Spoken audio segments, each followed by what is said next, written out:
City Council meeting. We've resumed our normal meeting format, and to comply with state laws, we invite the public to join us in person to make comments about any items on the agenda, including public comments. The meeting is now called to order, and I'll ask our city clerk to please call the roll. All council members are present. Would you please stand with me and join me in reciting the Pledge of Allegiance, followed by a brief moment of silence. I pledge allegiance to the flag of the United States of America and to the republic for which it stands, one nation, under God, indivisible, with liberty and justice for all.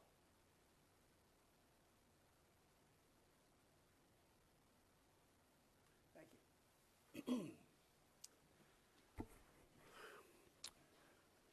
All right, we called a special meeting to discuss the City of El Cajon's redistricting process, and I'll ask our city manager to tell us about this. Thank you, Mr. Mayor, members of the City Council. At its October 26th meeting, the City Council considered an agenda item relating to the city's districting or redistricting process. At that time, we had come to a crossroads where we had enough information to present to the City Council in which staff needed some direction from the council, and I wanted to reiterate the three areas that we were seeking direction. First is that staff presented to the City Council the city's current City Council district or districting map, which complied with federal and state law because the populations remained within the balance allowed by the law. So the City Council, as part of that discussion, affirmed that that was the case. Based on that affirmation, staff took that as there was no other additional maps that the City Council wanted to draw to as competitive or alternative maps to the city's existing map. The second item that was presented is that staff reiterated that the city would continue to accept maps, alternative maps from the community, and these maps would rely on a software program currently on the city's website called District R. And then as part of that discussion, the council directed staff not to consider purchasing an additional mapping software program called Maptitude because it really wouldn't add much value or additional bells and whistles to what District R provides. The third decision, or the third sort of decision point that staff brought forward, had to do with whether to utilize additional demographic services from NDC. As you remember, District R provides really generalized demographic data in the form of sort of color gradient as you choose a map or as you form your districts. But it doesn't break down the demographic data like voter turnout or ethnicity breakdown or ages or educational attainment, household income, languages spoken at home, etc. All the things that you are used to seeing as part of the 2017 process. At that the October 26th meeting, the council opted not to rely on the additional services of NDC and rely really on the District R to calculate total population, which by law is what you're only required to do. Last week at the November 4th the third public hearing on district considerations, during public testimony, there was a request for the council to reconsider the use of NDC services. Again, there's no legal requirement to provide this service, but the council during that meeting asked staff to agendize this item, which we're here today to re-agendize. If the council wishes to use NDC services, there's no additional agreements that are in place. The council has already approved an agreement with NDC for this service. It would just be giving direction through a vote to staff to trigger those services with NDC. With that, staff's here to answer any questions that you may have. All right, thanks, Graham. Any questions of Graham or staff? Angela, do you see any comments? We have two speakers, sir. The first one is Janine Ericat.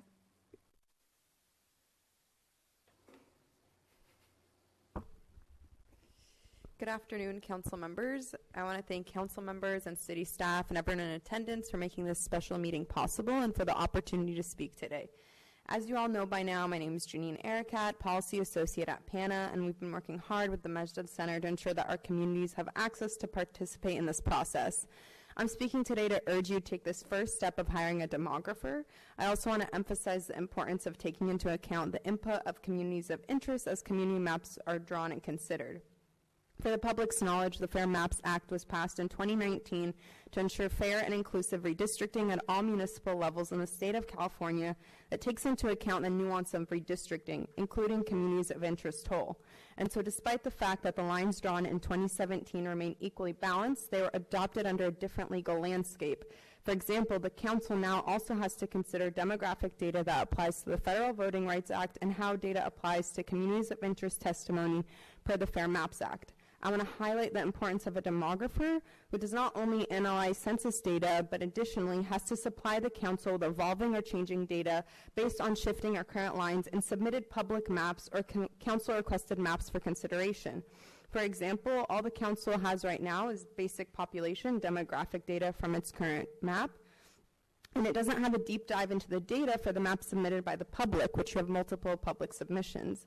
The implications of the shifting populations and demographic across districts and submitted maps. Those changes then have to be analyzed to ensure that they conform to laws like the VRA and Fair Maps Act. If they don't, then the council can ask the demographer to tweak things to ensure they're in conformance with various state and federal laws, and it's a partnership between the city, the public, and the demographer. Thus, there's both a data and legal element that is intertwined. A good demographer is well-versed in the applicable laws and can aid the council and the city attorney in better understanding the laws and how the data applies to them. I also want to point out that there are things like communities of interest can be both qualitative and quantitative in their analysis, and the council must weigh on both on the ultimate outcome of a final map. As the council can't assume that because they have equal populations across districts, that these populations co-norm to the community of interest testimony they received in public testimony. In short, to get the process right, the city needs a good demographer. If the process is done right, then the line drawing process should be an exercise in fluidity where the council gets initial data assessment, takes public testimony, requests maps, and etc. It's not simple as the populations are equal, so nothing has changed, and we should adopt these maps. Again, because of all of these, and because the community has continued to show up, I urge you to take this first step of hiring a demographer to ensure a fair and equitable process, and to, again, take into community of interest testimony in all stages. Thank you for your time. Thanks, Janine. The last speaker is Yasmin Obeid. Hi, Yasmin. How are you? Hello. I'm good. How are you? Good. Hello. Good afternoon, everyone. As you all know, my name is Yasmin Obeid. Thank you so much for making the time and for this special meeting today. Thank you for your reconsideration on Thursday after hearing our community and seeing our community present. Really appreciate it. And thank you for your continued support in general to our communities of interest. As my colleague Janine mentioned, it is really critical that you all can reconsider hiring the NDC and vote yes today to do so. We're here to urge you to do that and also to take into account that our communities have continued to show up since day one. From the first redistricting hearing, we've continued to show up. This past Thursday, we had over 17 speakers from our community that have expressed the interest and importance of taking our community's input into account, and that is through hiring an NDC as a first step, but also through keeping an open mind until this process is complete. We have one more hearing on January 22nd, and that's a Saturday, so we're anticipating a lot more community to show up because a lot of our communities are working class. So we urge you to make sure that you have not made up your mind yet. You have not made up a decision about what the map is going to look like or what the lines are going to look like, because we still have one more hearing where communities of interest are going to show up again and again, and they're going to express what their communities of interest are and what the lines that make sense to them and their communities are. So again, I'm urging you all to please take your time with this process, to please not make up your mind already and wait until the process is complete and communities have given you their full input on where the lines should be drawn. Again, Thank you so much for your time. And just in general, I'm also a working class. I'm actually here today. I left my full-time job to be here today. So just highlighting that a lot more community members did want to be here today, but because it's a 3 p.m. meeting, they weren't able to. So I'm here to lift up their comments that they're not able to make in person on their behalf, because I have that ability to be here today because my work is flexible. So thank you all so much, and have a wonderful rest of your day. Thank you. Okay, council is back with us. Any discussion? I have a question. Didn't we already hire NDC?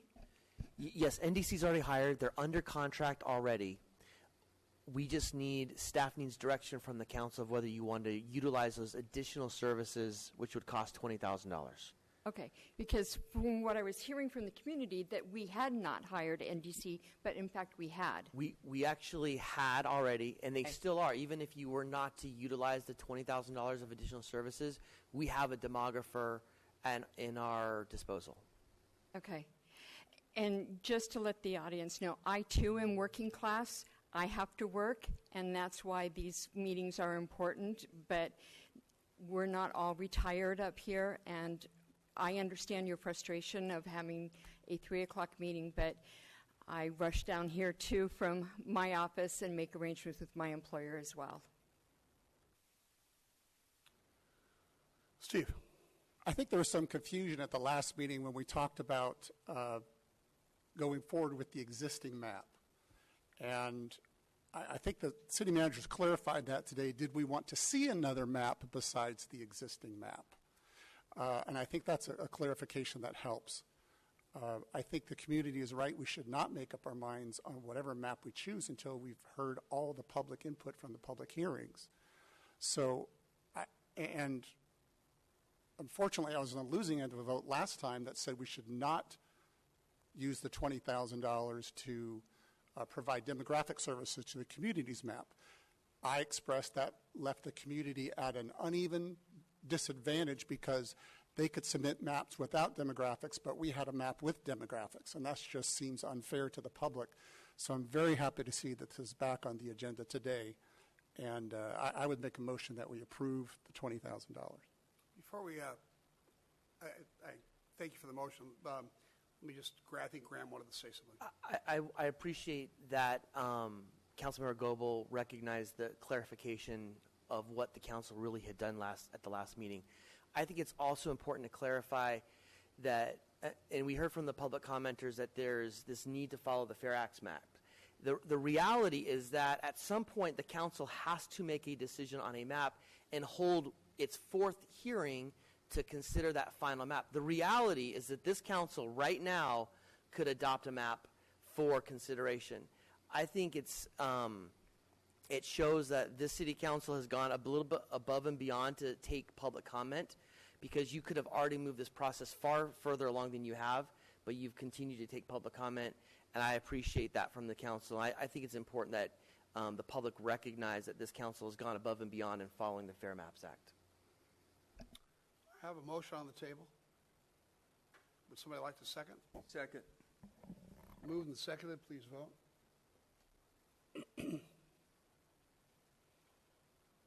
Motion carries by unanimous vote.